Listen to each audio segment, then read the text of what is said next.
What if I told you that the story of Texas spans over 13,000 years? From mammoth hunters to space missions, from the Alamo to oil empires, from cotton fields to tech giants. Texas has one of the most incredible stories in human history. And today, we're going to tell all of it. Texas represents one of the most remarkable stories in American history.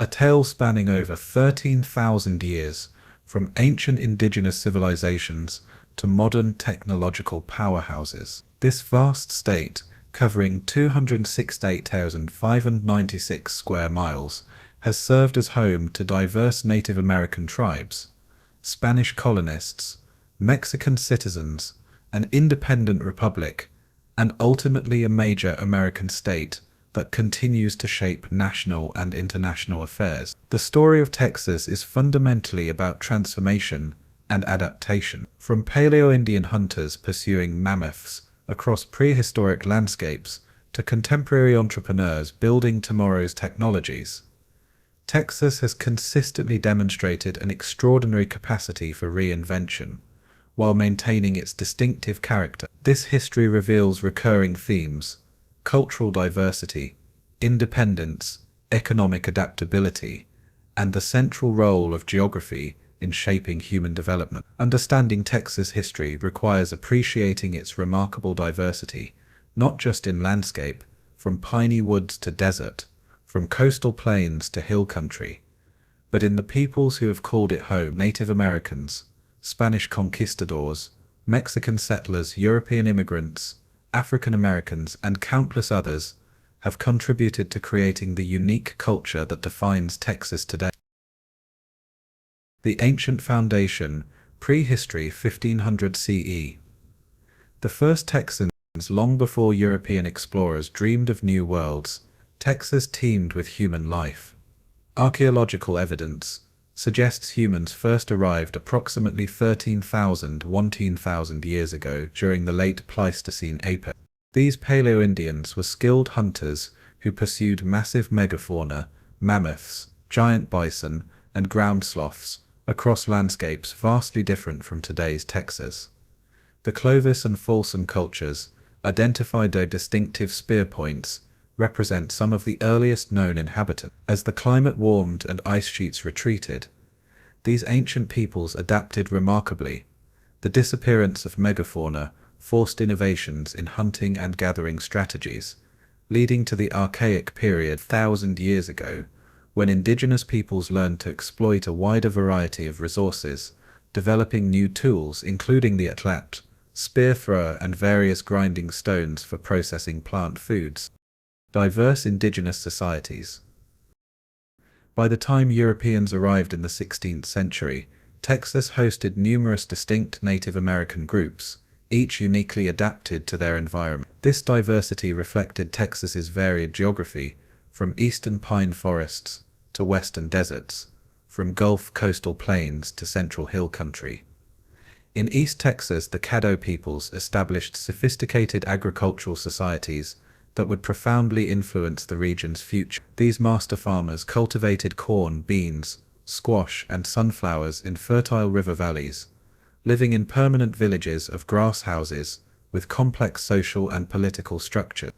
The Caddo were also skilled traders, establishing extensive networks reaching from the Great Plains to the southeast. Their pottery and basketry ranked among North America's finest, while their word tegas, meaning friends or allies, would eventually give Texas its name. Along the Gulf Coast, the Karankawa people adapted brilliantly to life in coastal marshes and barrier islands. These semi-nomadic peoples were skilled fishermen and hunters who navigated shallow bays in dugout canoes. Spanish accounts describe them as tall and powerfully built, following seasonal patterns, camping inland during winter to hunt deer, moving to the coast in summer to harvest oysters, fish, and other marine resources. In Central and South Texas, numerous smaller groups practiced combinations of hunting, gathering, and limited agriculture.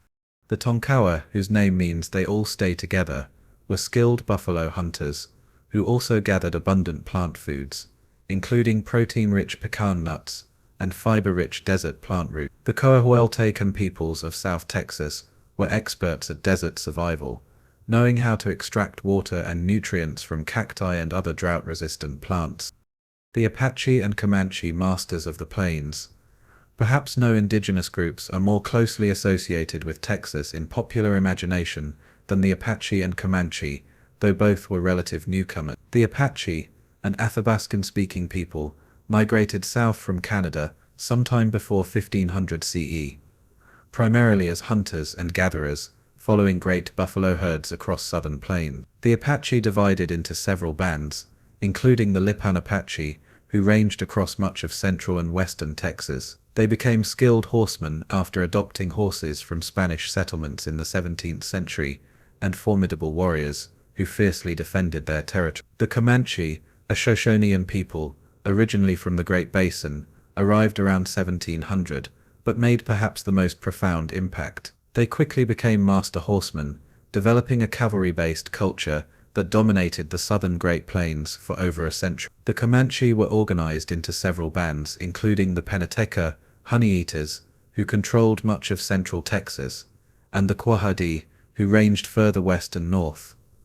Comanche society was remarkably egalitarian and flexible. Leadership was based on merit rather than heredity, and individuals could move freely between bands. Women held important positions, often serving as healers, traders, and diplomatic negotiators. The Comanche were also remarkably adaptable, quickly incorporating new technologies and strategies into their culture.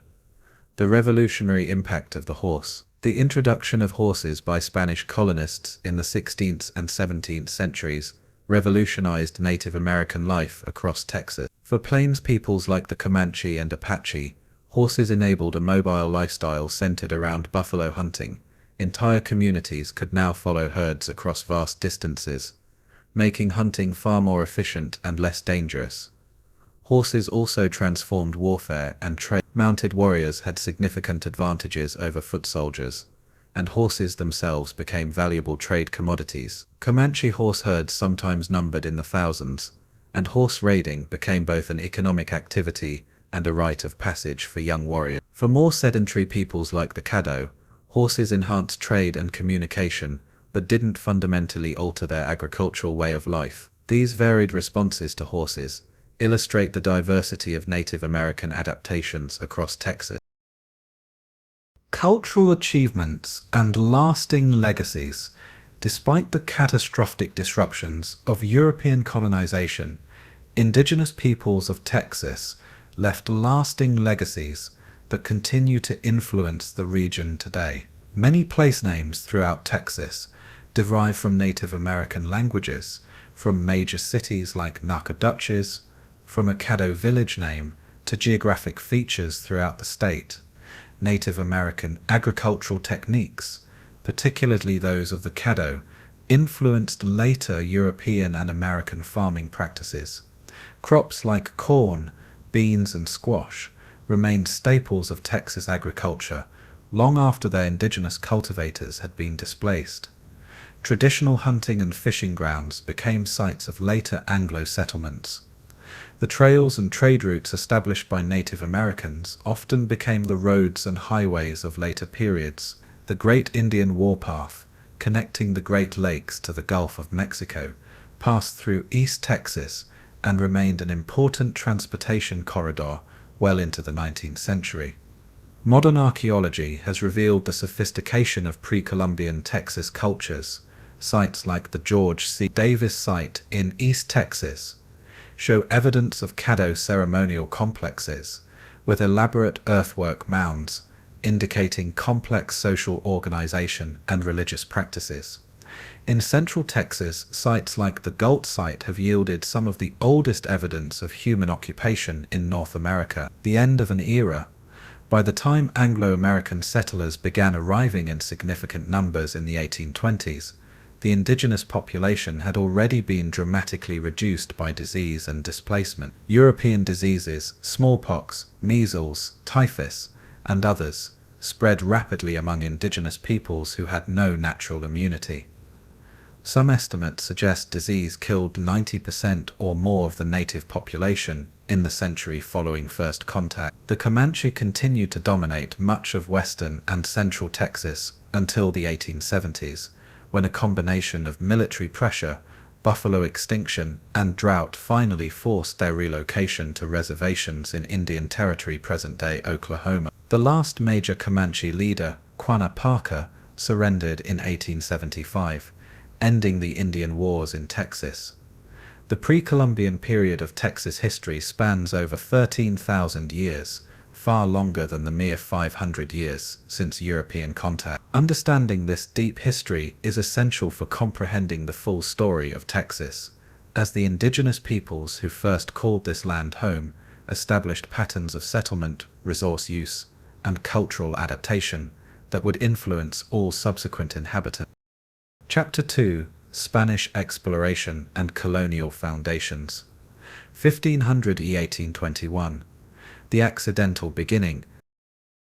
Spanish exploration of Texas began not with grand conquest plans, but through accidents, shipwrecks, and desperate survival attempts. The first Europeans to set foot on Texas soil arrived as castaways, beginning a complex relationship between Spanish and Native American cultures that would shape the region for centuries. In 1528, Alvar Núñez Cabeza de Vaca became the first European to explore Texas's interior after his expedition was wrecked along the coast, probably near present-day Galveston Island. Cabeza de Vaca spent 8 years among various Native American groups, first as a captive and later as a trader and medicine man.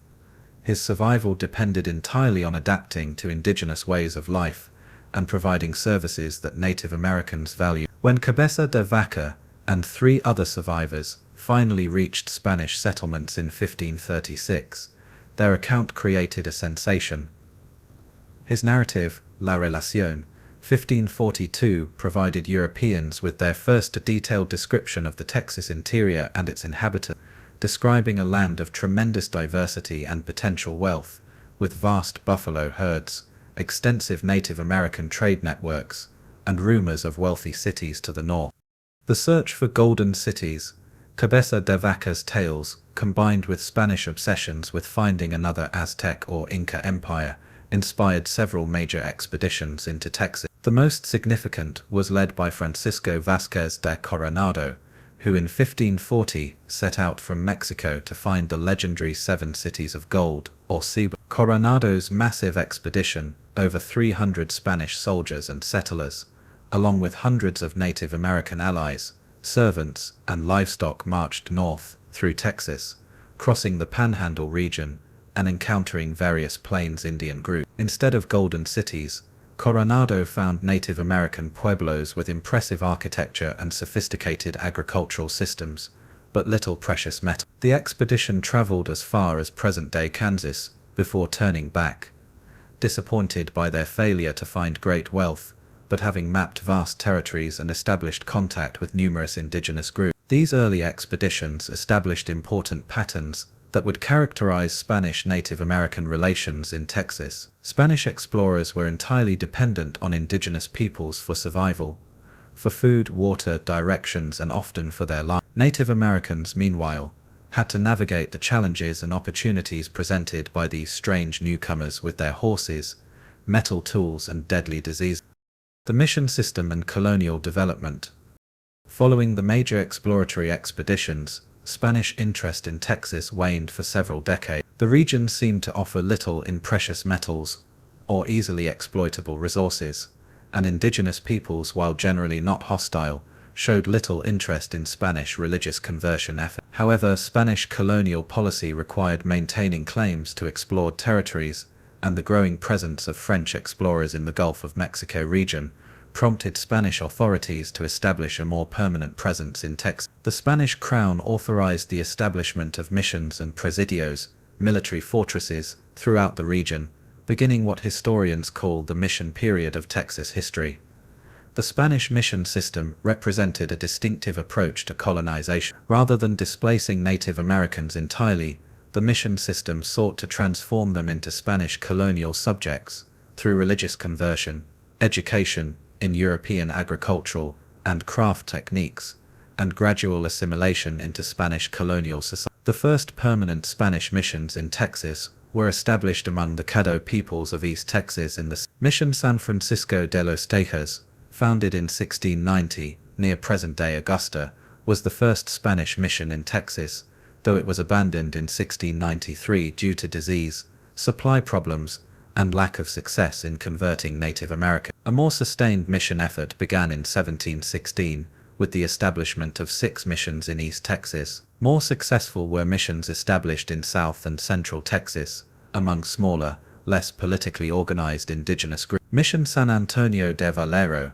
founded in 1718 and later known as the Alamo, became the center of Spanish colonization efforts in Central Texas. Economic development and cultural exchange. The Spanish colonial economy in Texas was primarily based on ranching, limited agriculture, and trade with Native Americans. The introduction of European livestock, cattle, horses, sheep and pigs, transformed the Texas landscape and economy. Spanish ranchers developed techniques and traditions that would later influence Anglo-American cattle ranching in the region. Spanish missions and settlements also introduced new crops and agricultural techniques. While corn, beans and squash had been cultivated by Native Americans for centuries, Spanish colonists brought wheat, rice, sugarcane and various fruits and vegetables. They also introduced new tools and techniques, including the plow and wheel, which increased agricultural productivity. Trade with Native Americans was essential for Spanish colonial survival and prosperity. Spanish settlers exchanged manufactured goods, metal tools, weapons, cloth, and ornaments for Native American products including furs, hides, foodstuffs, and labor. This trade created complex webs of interdependence between Spanish and Native American communities. The Spanish colonial period was characterized by extensive cultural exchange between Spanish, Native American, and later African population. This exchange produced distinctive cultural forms that combined elements from all 3 traditions. Spanish colonists adopted many Native American practices, particularly in agriculture, hunting, and adaptation to local environmental conditions. Native Americans, meanwhile, selectively adopted Spanish technologies and practices that enhanced their own cultural goals.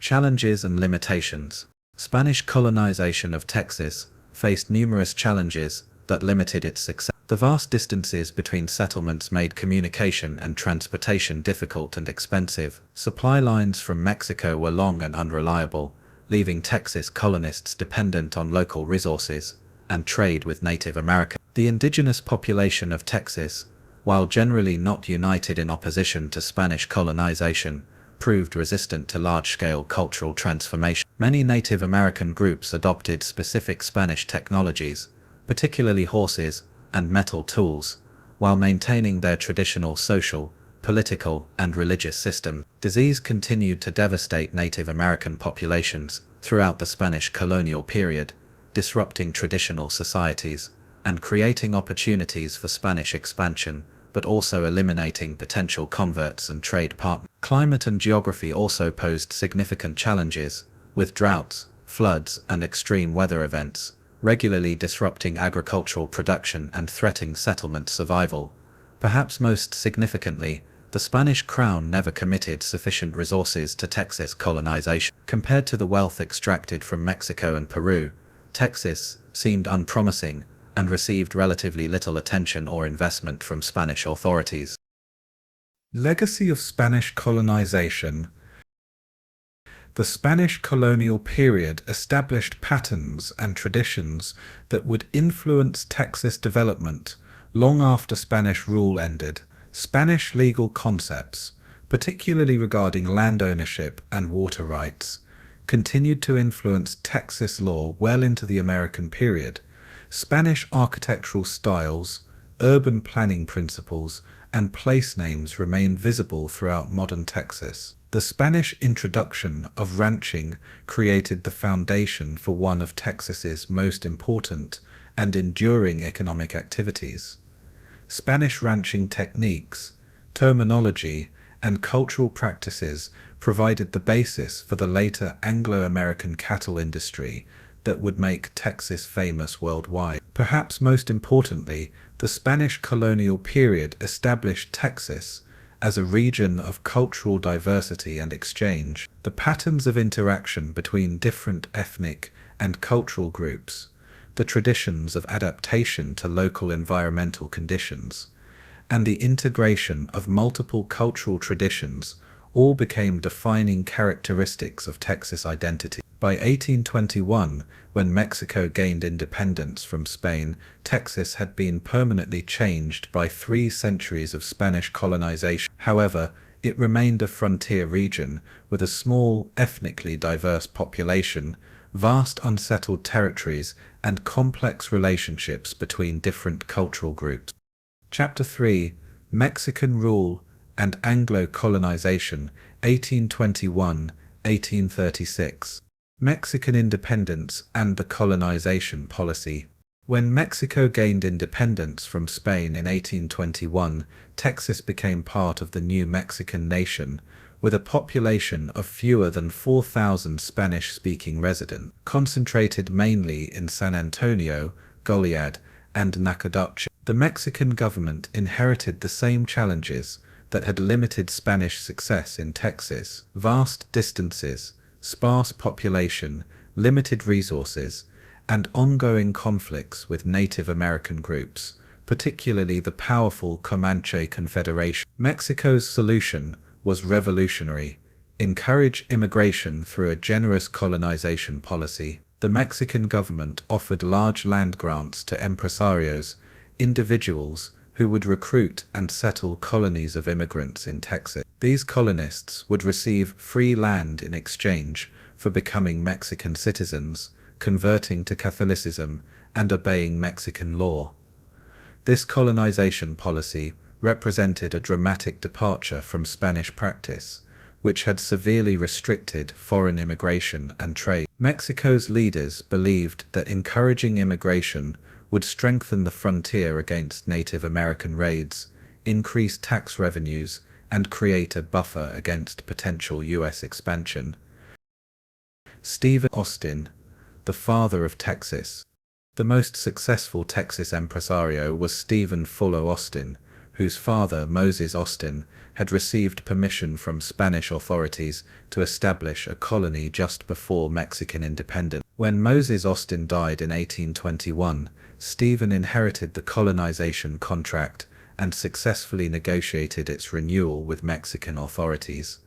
Stephen Austin established his first colony in 1824, bringing 300 families to settle along the Brazos and Colorado rivers in what is now southeastern Texas. Austin carefully selected colonists who he believed would be valuable additions to the Mexican nation: farmers, craftsmen, and professionals who could contribute to economic development while respecting Mexican law and custom. Austin's success in establishing and governing his colony led to additional contracts that eventually brought thousands of Anglo-American settlers to Texas. By 1834, Austin's various colonies included over 20,000 people, making him the most influential individual in Texas, and earning him recognition as the father of Texas.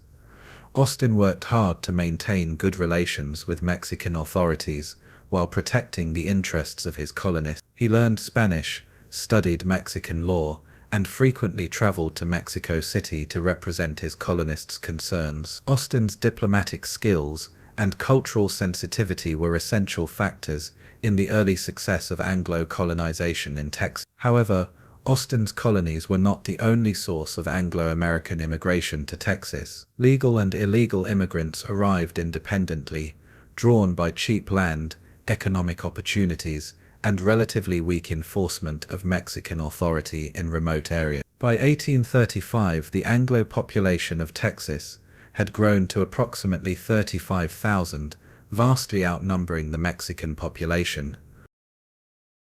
Cultural and economic tensions. The cultural differences between Anglo-American colonists and Mexican authorities created ongoing tensions that complicated political relationships. Most Anglo-colonists were Protestants, who had little interest in converting to Catholicism, despite Mexican legal requirements. Language barriers also created problems, as few Anglo-colonists learned Spanish and few Mexican officials spoke English fluently. Economic differences were equally significant. Anglo colonists were generally more commercially oriented than the Mexican population, focusing on cash crop production and trade with the United States. They wanted to import manufactured goods from the United States, often circumventing Mexican tariffs and trade restrictions. The issue of slavery created perhaps the most serious cultural and legal conflict. Mexico had abolished slavery in 1829, but Texas was initially exempted from this decree due to pressure from Anglo colonists. However, the Mexican government continued to restrict the importation of slaves and encourage voluntary emancipation. Many Anglo colonists, particularly those from the southern United States, viewed slavery as essential to their economic plans and way of life, developing various legal subterfuges to circumvent Mexican anti-slavery laws. The Law of April 6, 1830. Growing concerns about Anglo-American loyalty and rapid immigration growth led the Mexican government to pass the Law of April 6, 1830, which dramatically restricted further colonization from the United States. The law prohibited immigration from countries that bordered Mexico, effectively targeting the United States, increased customs enforcement, and established new military garrisons in Texas. The law had several immediate effects that increased tensions between Anglo colonists and Mexican authorities. Immigration from the United States slowed dramatically, separating families and preventing the arrival of needed skilled workers and professionals. Increased customs enforcement raised the cost of imported goods and reduced trade with the United States. New military garrisons created friction with colonists, who resented what they saw as unnecessary military oversight. Growing political opposition. The restrictions imposed by the Law of April 6, 1830, combined with broader changes in Mexican politics, led to growing political opposition among Anglo colonists.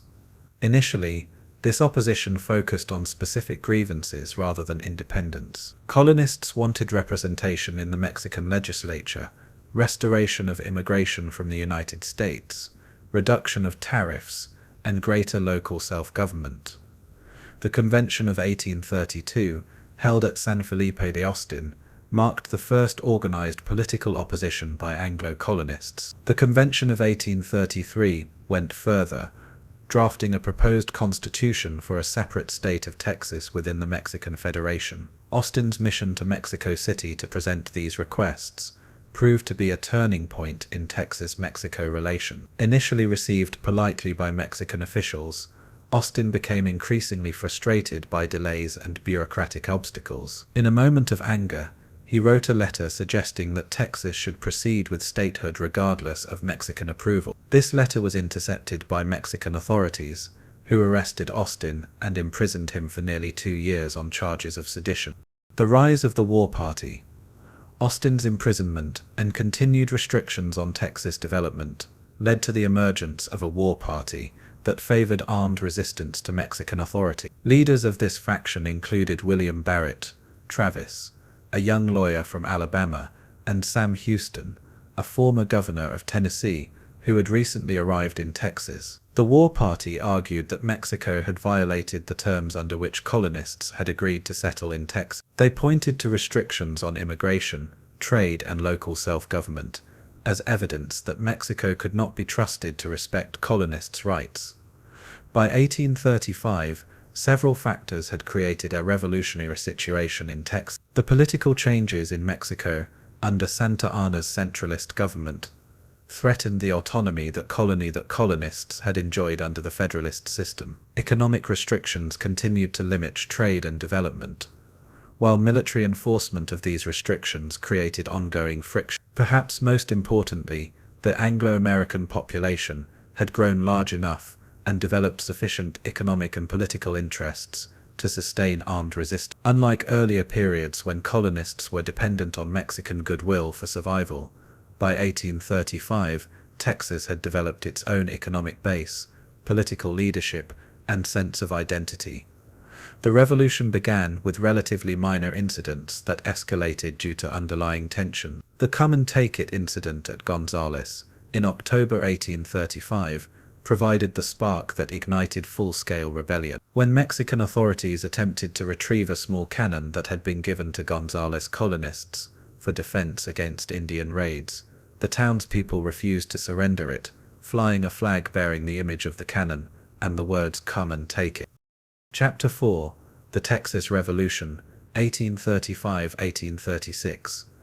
Early confrontations and military campaigns. The Texas Revolution of 1835–1836 was not a sudden eruption of violence, but the culmination of years of growing tensions between Anglo-American colonists and the Mexican government. The early phases were marked by surprising Texan successes that gave colonists confidence in their ability to defeat Mexican forces. Following the Gonzales incident, Texas leaders faced the crucial question of what they were fighting for. The Consultation, a convention of Texas representatives held in November 1835, attempted to define war aims and establish a provisional government. After heated debates, the delegates adopted a compromise position. They would fight to restore the Mexican Constitution of 1824, while preparing for possible independence if that goal proved impossible. The Siege of San Antonio, lasting from October to December 1835, became the revolution's first major campaign. The decisive moment came when Ben Melham called for volunteers to storm the town with his famous cry, "Who will go with old Ben Melham into San Antonio?" After 5 days of intense house-to-house combat, General Cos surrendered with his entire force, agreeing to withdraw all Mexican troops south of the Rio Grande. These early victories created dangerous overconfidence among Texan leaders and soldiers. Many believed that Mexico would accept the loss of Texas rather than commit the resources necessary to reconquer the region. This miscalculation would have tragic consequences. Santa Anna's response and the Alamo. While Texans celebrated their early victories, Mexican President Antonio López de Santa Anna was preparing a massive military response. Santa Anna assembled an army of approximately 6,000 troops, the largest military force Mexico had ever sent to Texas, intending to recapture Texas quickly and decisively. The most famous episode of the Texas Revolution began on February 23, 1836, when Santa Anna's army arrived at San Antonio and found approximately 80 Texan defenders occupying the Alamo, the former mission that had become The Texan force was led by William Barrett Travis, with Jim Bowie and David Crockett among the defenders. Travis faced an impossible military situation. His small force was vastly outnumbered and trapped in an indefensible position, with no hope of reinforcement or escape. Military logic dictated immediate surrender or withdrawal, but Travis chose to make a stand that would rally support for the Texas cause. The siege lasted 13 days, during which Santa Anna's forces gradually tightened their grip around the fort. Travis sent out desperate appeals for reinforcement, including his famous letter declaring that he would never surrender or retreat, and calling for aid with the words "victory or death." The final assault came before dawn on March 6. Santa Anna ordered a general attack from all sides, overwhelming the defenders through sheer numbers. The battle was brief but fierce, lasting less than 2 hours. When it ended, all the Texan defenders were dead, along with approximately 600. The Goliad Massacre. While Santa Anna was besieging the Alamo, another Texan force under James Fannin was stationed at Goliad. Fannin commanded approximately 400 men, the largest organized Texan force remaining after the Alamo's fall. Realizing that his position was no longer tenable, Fannin began a retreat toward the coast. However, his column was caught in the open by Mexican cavalry and forced to surrender at the Battle of Coleta. General José de Urrea treated his prisoners well and recommended clemency to Santa Anna, believing that mercy would encourage other Texan forces to surrender rather than fight to the death. However, Santa Anna ordered the execution of all prisoners under his interpretation of Mexican law regarding rebels and pirates. On Palm Sunday, March 27, 1836, Mexican soldiers marched the Texan prisoners out of Goliad in 3 columns, ostensibly for transfer to other locations. Instead, they were shot down in what became known as the Goliad Massacre. Approximately 32 Texan soldiers were killed in cold blood, including Fannin himself. The Goliad Massacre proved to be a catastrophic political mistake by Santa Anna. Rather than intimidating Texan resistance, the executions enraged colonists and provided another powerful rallying cry. The twin battle cries, "Remember the Alamo" and "Remember Goliad," would drive Texan forces to final victory.